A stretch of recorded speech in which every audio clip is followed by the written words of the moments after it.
ବୋଉ କାହିଁକି ଛୁଆଟାକୁ ସକାଳୁ ସକାଳୁ ଏମିତି ମାରୁଛୁ? ସେ ବୟସରେ ଖେଳିବନି ତ ଖାଲି ବହି ବସ୍ତାନି କାନ୍ଧରେ ପକାଇ ସ୍କୁଲ ଯାଉଥିବ।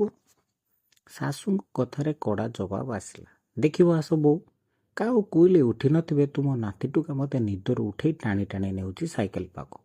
ରାତି ନ ପାହୁଣୁ ସାଇକେଲ।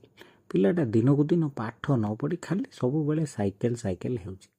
ୟାଙ୍କୁ ମୁଁ କେତେ ଥର କହିଲାଣି ସେ ପୁରୁଣା ସାଇକେଲଟିକୁ କବାଡ଼ି ବାଲାକୁ ଦେଇଦିଅ। ସେ କ'ଣ ମୋ କଥା ଶୁଣୁଛନ୍ତି? ଆଜି ତାଙ୍କୁ କହିବି ଖୁବ୍ ଶୀଘ୍ର ତାର ବ୍ୟବସ୍ଥା କରିବେ। ସାଇକେଲ ରହିଲେ ସେ ଆଦୌ ପାଠ ପଢ଼ିବ। ରାତି ପାହି ସକାଳ ହେଲା। ଅଶୋକାଷ୍ଟମୀ ପାଇଁ ସୁଧାବାବୁଙ୍କ ଅଫିସ ଛୁଟି ଥିଲା। ଚାହା ପିଇ ସାରି ଘରେ ରହି ପୁଅକୁ ପାଠ ପଢ଼ୁଥିଲା। ହଠାତ୍ ଦୂରରୁ ଡାକ ଶୁଭିଲା। ପେପର, ଭଙ୍ଗା ଲୁହା, ଟିଣ, ପ୍ଲାଷ୍ଟିକ। ଡାକ ବାହାରୁ ଶୁଭିଲା ଜଣକୁ ସ୍ତ୍ରୀ ସୁନନ୍ଦା ବାଲକୋନିରେ ଥାଇ କବାଡ଼ିବାଲାକୁ ଡାକିଲା। ଗେଟ୍ ଖୋଲି କବାଡ଼ିବାଲା ଭିତରକୁ ଆସିଲା। ମୁଲଚାଲ ସରିଲା ପରେ ସୁଧାବାବୁ ପେପର, ଖାଲି ବୋତଲ, କିଛି ପ୍ଲାଷ୍ଟିକ ଡବା ଏକ ଜରି ଅଖାରେ ଭର୍ତ୍ତି କରି ତଳକୁ ନେଲେ। ଜିନିଷ ଗୁଡ଼ିକର ଓଜନ ସରିଲା। ସେ ବାବଦକୁ ବାବୁଙ୍କ ହାତକୁ କିଛି ଟଙ୍କା ବଢ଼ାଇ ଦେଲା ସେ। ବାବୁ, ଆଉ କିଛି ଲୁହା ଜିନିଷ ବାକି ଅଛି କି? କହିଲା ବେଳେ ସ୍ତ୍ରୀଙ୍କ ଇଙ୍ଗିତରେ ସୁଧାବାବୁ ଧାଇଁଲେ ସାଇକେଲଟିକୁ ଆଣିବା ପାଇଁ। ସାଇକେଲଟିକୁ ସଫା କରି ଉପରୁ ତଳକୁ ଆଣିଲା ବେଳେ ବିଧବା ମାଙ୍କ ପ୍ରଶ୍ନରେ ସୁଧାବାବୁ ଟିକେ ଅଟକିଗଲେ। ଆରେ ବାବୁ, ସବୁ ତ ଦେଇଦେଲେ। ବାପାଙ୍କର ସେଇ ଶେଷ ସନ୍ତକଟିକୁ ବିକିଦେବାକୁ ମସୁଧା କରୁଛ। ତୁମ ବିବେକ ଟିକେ ବାଧା ଦେଉନି? ଅନ୍ତତଃ ମୋ ଜୀବଦଶା ଥିବା ଯାଏଁ ସେଇତକ ଥାଉ। ମୁଁ ଗଲା ପରେ ତୁମେ ଯାହା କରିବ। ବୋଉର କେଇପଦ କଥା ସୁଧାବାବୁଙ୍କ ମନରେ ପିଲାଦିନ ଘଟଣା ମନେ ପକାଇ ଦେଲା। କାଲି ଭଳି ଲାଗୁଛି।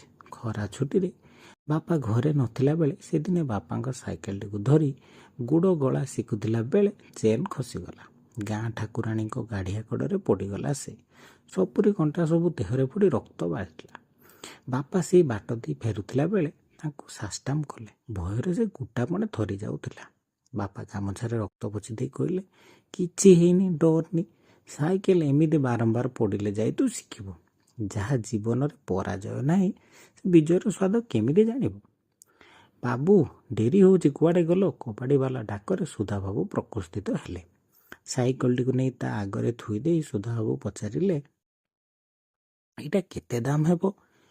ଏଗୁଡ଼ିକ ତ ଖାଲି ଲୁହା ଅଛି, ତାକୁ ଖୋଲି ଓଜନ କରିବାକୁ ପଡ଼ିବ, ଟିକେ ସମୟ ଲାଗିବ। ସ୍ତ୍ରୀ ସୁନନ୍ଦା କହିଲେ, ସମୟ ଲାଗୁ ପଛେ ପୁରୁଣା ସାଇକେଲଟାକୁ ନେଇଯାଉ, ଘରେ ଭାରି ଅଳିଆ କରୁଛି। ବାବୁ, ଗୋଟେ କଥା କହିବି, ଖରାପ ଭାବିବେନି। ବାହାରେ ଥିବା ନିଜ ସାଇକେଲଟି ଦେଖାଇ ସେ କହିଲା, ସେଇଟା ମୋ ବାପାଙ୍କ ସାଇକେଲ। ବାପାଙ୍କ ଯିବାକୁ ଆଜି 5 ବର୍ଷ ହେଲାଣି। ହେଲେ ମୁଁ ତାକୁ ଯତ୍ନରେ ରଖିଛି। ସେ ସାଇକେଲଟି ମୋର ସାହା ଭରସା। କି ଖରା କି ବର୍ଷା ସବୁବେଳେ ସେ ମୋ ପାଖାପାଖି ଅଛି। ସେ ସାଇକେଲ ନୁହେଁ ତ ମୋ ବାପା ଯେମିତି। ଯଦି ପାରୁଛନ୍ତି ସାଇକେଲଟିକୁ ସଜାଡ଼ି ଦେଇ ବ୍ୟବହାର କରନ୍ତୁ, ଆପଣଙ୍କ କାମରେ ଆସିବ।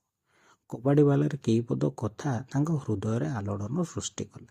ସୁଧାବାବୁ ସ୍ଥାଣୁ ପାଲଟିଗଲେ ଯେମିତି। ଟିକେ ରହିଯାଇ କହିଲେ, ତୁମେ ଯାଅ, ମୁଁ ପରେ କେବେ କହିବି। ସେ ଗଲା ପରେ ନିଜକୁ ତା ସହିତ ତୁଲାଉଥିବା ସୁଧାବାବୁ